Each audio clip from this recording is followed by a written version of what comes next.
झारखंड में चंपई सोरेन सरकार ने विश्वास मत जीत लिया है। 5 फरवरी को करीब 2 बजे हुई वोटिंग में पक्ष में 47 तो विपक्ष में 29 वोट पड़े हैं। भाजपा और झारखंड मुक्ति मोर्चा का एक विधायक और एक निर्दलीय गैर हाजिर रहे। वहीं निर्दलीय सरयू राय सदन में थे लेकिन वोटिंग नहीं की। झारखंड के मुख्यमंत्री चंपई सोरेन ने विधानसभा में बहुमत परीक्षण पर दिए अपने अभिभाषण की शुरुआत ही पूर्व सीएम हेमंत सोरेन की तारीफ से की। सीएम चंपई सोरेन सरकार ने विधानसभा में कहा कि हमारी सरकार हेमंत सोरेन सरकार का पार्ट 2 है। आपकी समस्या आपके द्वार योजना के तहत एक परिवार तक योजना पहुंचाने का काम हुआ है और आगे भी इसी तरह होता रहेगा। विधानसभा की कार्रवाई में नेता प्रतिपक्ष अमर बावरी ने कहा कि सरकार का पहला कदम बता रहा है कि क्या होगा। मजबूरीवश सरकार चली और 4 साल में भ्रष्टाचार की वजह से सरकार चली भी गई। यह उसी को आगे बढ़ाना चाहते हैं। वहीं निर्दलीय विधायक सरयू राय ने कहा कि यह नई सरकार यदि अच्छा काम करेगी तो उसकी सराहना करेंगे, वहीं अगर जनहित में कार्य नहीं होगा तो इसकी आलोचना भी करेंगे। सरकार जो गई थी वो पार्ट 2 के लिए तैयार खड़ी है कि वो 4 साल में गई है, 4 महीने में जाने के लिए तैयार खड़ी है। भाई लोग अपनी गलतियों से सुधार करते हैं, सीखते हैं और आगे बढ़ते हैं। लेकिन जैसा आज व्यवहार दिखा, जैसा दिखा, वो जो उसी भ्रष्टाचार के चीज़ों को, लॉ एंड ऑर्डर के उस हाल को, अभी कल ही भारतीय जनता पार्टी के एक अनुसूचित जाति मोर्चा के कार्यकर्ता को गोली मार के दिन दहाड़े लोहरदगा में हत्या कर दी गई। इस तरह से जो लॉ एंड ऑर्डर डिसीजन उसी को आगे बढ़ाना चाहते हैं। विधानसभा में उन्होंने कहा कि तमाम चीजें साबित होंगी तो मैं पार्टी। अरे विधानसभा ने थोड़ी उनके ऊपर चार्ज फ्रेम करने का काम किया है। आप जो चार्ज फ्रेम हुआ है वो एजेंसियां की हैं और वो न्यायपालिका के शरण में जाने वाले हैं, वहां से लेके आइए ना। इस तरह से यहाँ आकर के दहाड़ने से यार बोलने से कुछ नहीं होता है।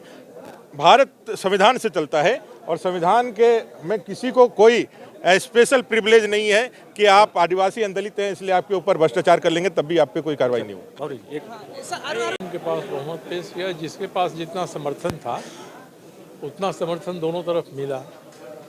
एक विधायक अनुपस्थित थे और मैंने तटस्थ रहना उचित समझा। मेरे मन में यही है कि सरकार अच्छा काम करेगी, उसकी प्रशंसा करेंगे, और काम गलत करेगी, अच्छा नहीं करेगी, उसकी आलोचना करेंगे। सर, अगर बात करेंगे हेमंत सोरेन की, तो सदन में उन्होंने कहा है, राजभवन पर भी आरोप लगाया कि उनके गिरफ्तारी में बहुत बड़ा हाथ राजभवन का भी है। नहीं, उन्होंने आरोप लगाया है कि उनका कहना है कि हमारी गिरफ्तारी राजभवन में हुई, इसलिए आशंका है कि राजभवन के बीच में मिली भगत है। तो अब इसमें राजभवन की क्या भूमिका है? राजभवन के क्षेत्र में, राजभवन के भवन में कोई किसी पर आरोप है अपराध का, वह गिरफ्तार हो जाता है, तो मुझे नहीं लगता है कि इसमें राजभवन कहीं से भी प्रत्यक्ष अपरोक्ष रूप में आता है। सर, आप तटस्थ रहे आज वोटिंग के दौरान, उसकी वजह मेरा ही मानना है कि ये सरकार अगर अच्छा काम करेगी मैं उसकी प्रशंसा करूँगा, काम अच्छा नहीं करेगी उसका विरोध करूँगा। इन्होंने कहा है कि मैं पार्ट 2 ही हूँ हेमंत सोरेन सरकार का, तो पार्ट 2 है तो पार्ट 1 में भी जो काम गलत होता था मैं उसका विरोध करता था। हमारे एक वोट देने से न बहुमत किसी का कम होता न ज़्यादा होता, इसलिए मेरे मन में आज भी है कि जो अच्छा करेंगे हम वो प्रशंसा करेंगे, जो काम अच्छा नहीं करेंगे उसके खिलाफ करेंगे। राजभवन से गिरफ्तारी। वहीं इस विश्वास मत में पूर्व सीएम हेमंत सोरेन ने अपने भाषण के दौरान विपक्ष पर जमकर निशाना साधा और उन्होंने अपनी गिरफ्तारी पर कहीं न कहीं राजभवन पर भी सवाल उठाए। इस मामले में विधायक प्रदीप यादव ने कहा कि हमारी एकता के कारण सरकार को अपदस्थ करने की मंशा उनकी फेल हो गई है और हेमंत सोरेन के द्वारा चलाई गई योजनाओं को यह सरकार आगे बढ़ाएगी। वहीं झामुमो के मिथिलेश ठाकुर ने कहा कि हमारी एकता से दीपक के मुंह पर करारा तमाचा लगा है। सर्वविदित था कि वही गठबंधन की सरकार जो वर्तमान में ये बहुमत में है, लेकिन जानबूझ करके इस बहुमत को डिस्टर्ब करने का प्रयास किया गया, एक माहौल बनाया गया जिस कारण हेमंत जी को अपदस्थ होना पड़ा। लेकिन सरकार को अपदस्थ करना चाहती थी, उनकी मंशा पर पानी फेर दिया है हमारी चट्टानी एकता ने, कांग्रेस, जेएमएम, आरजेडी, वामपंथियों की एकता ने। और हमें लगता है कि हेमंत जी ने जो एक रेखा खींची है विकास की, कल्याणकारी योजनाओं की, वर्तमान मुख्यमंत्री और यह सरकार उस रेखा को गहरी और लंबी करेगी।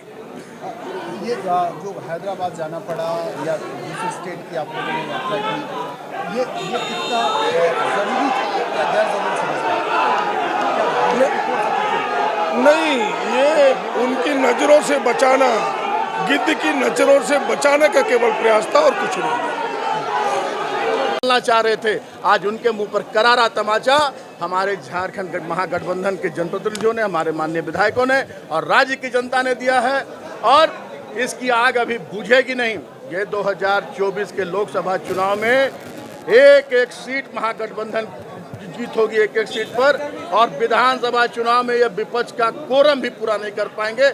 ऐसी आग इन्होंने लगाई है, वो आग जल्दी नहीं बुझेगी। राहुल गांधी भी आ गए हैं, यात्रा पर हैं। विपक्ष कह रहा है हेमंत पार्ट 2 वाली सरकार। एकदम निश्चित रूप से हेमंत पार्ट 2 वाली सरकार, एकदम निश्चित रूप से हेमंत पार्ट 2 को हम लोग पूरा करेंगे। हेमंत का जो सपना है उसको हम लोग पूरा करेंगे। यहाँ के आदिवासियों, यहाँ के मूलवासियों को उनका हक अधिकार दिलाएंगे। यहाँ के लोगों को छत दिलाएंगे, रोटी दिलाएंगे, कपड़ा दिलाएंगे, शिक्षा दिलाएंगे।